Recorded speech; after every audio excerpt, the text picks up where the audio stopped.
Now we're going to learn today's Tanya, right? It says ki. The Alter Rebbe is now going to argue against even referring to the Eibush as Huaydei and Eidu and Huamada. How in effect Yedei and Eidu and Huamada is also an insult to the Eibush. And there's a mazbeh.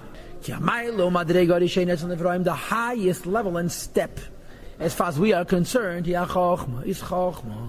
Which is why wisdom is called the first. Because the truth be told, it is the first and the root of all the life and the vitality amongst the creation. Is that only from Chochmah is then brought down Bina Vadas, understanding and knowledge. And of course, from Bina and Das, from Bina and Das comes Kol HaMidas Shebenefesh, all the emotional attributes in the soul, Hamaskel, so the intellectual care, and Ava, V'chesed, V'racham, love, kindness, compassion, creator, and so forth. It all comes from the mind. So it begins with Bina and Das, and Bina and Das begins with Chochmah. Therefore, Chochmah is called Reishis. To say this in Balabatisha terms, you would say very Pashut. How would a people who don't have a Torah know anything? If you don't have a Torah, how do you know anything? The answer is, you look at the world. The world teaches you. No.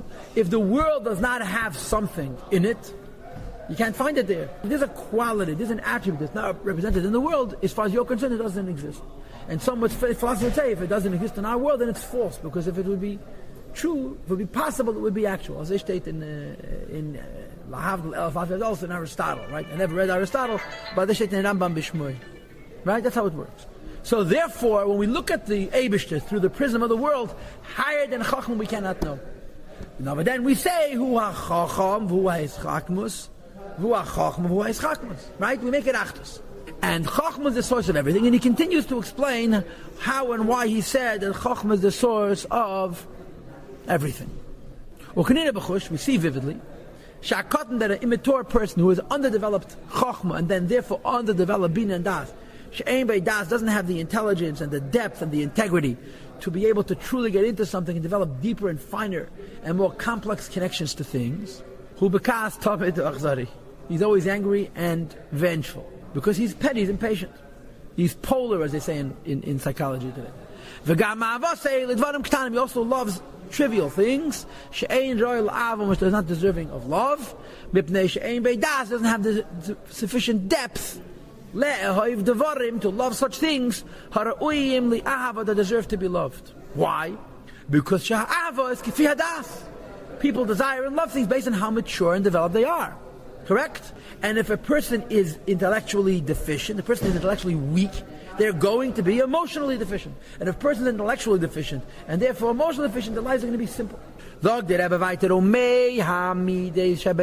And from these midas in the nefesh, is nimshach, but brings down into the nefesh, the letters and the words and letters of the soul contemplates something that it loves. How to affect in practice. Compassion, kindness and compassion. Same with all other attributes. Anytime you plan how to do something practically, which is called machshava, in the world, there's some measure of emotion. What pushes you to think about being kind and charitous? You have a heart. So when you're thinking practically, the thinking practical about how to fix the world is rooted in your emotions. And there's a little bit of an emotion in the practice. Well, midazu and this amida, is the life of this thought. In other words, the emotions generate the practical thought process.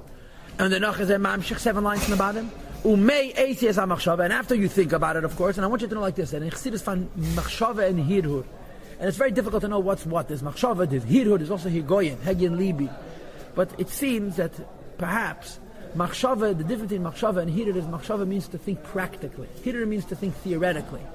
That's why machshava is considered an avera, and hirhur is considered not an avera. Hirhur avera is kosher avera.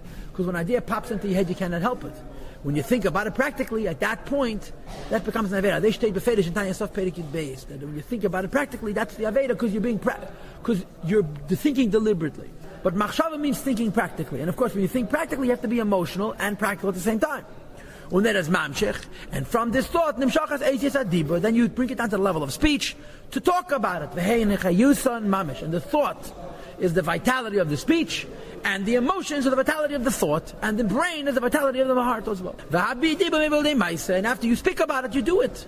Such as Hatzdaka v'chesed, charity and kindness. For example, a king who instructs his servants to give, right? So they're carrying out practically what the king is motivating. Similarly, when you do an act of tzedakah, it's the emotions in your heart which generated the thought that then generated this speech, which is translating into action. Even when you're doing it yourself. In other words, you're not passing it along to somebody else, but you're doing it yourself. The vitality of the soul and its life, which is invested in this action, the emotions, mamish, is totally incomparably insignificant. When compared to the powers of the soul itself, in its life, which goes down into the speech of a person. In other words, of course, when you do something, you do it because you're emotional. But when you speak something, you speak because you're emotional. And the emotions of speech is much greater than the emotions of action. Because action doesn't lend itself to too much emotion. If you're too emotional, you cannot act.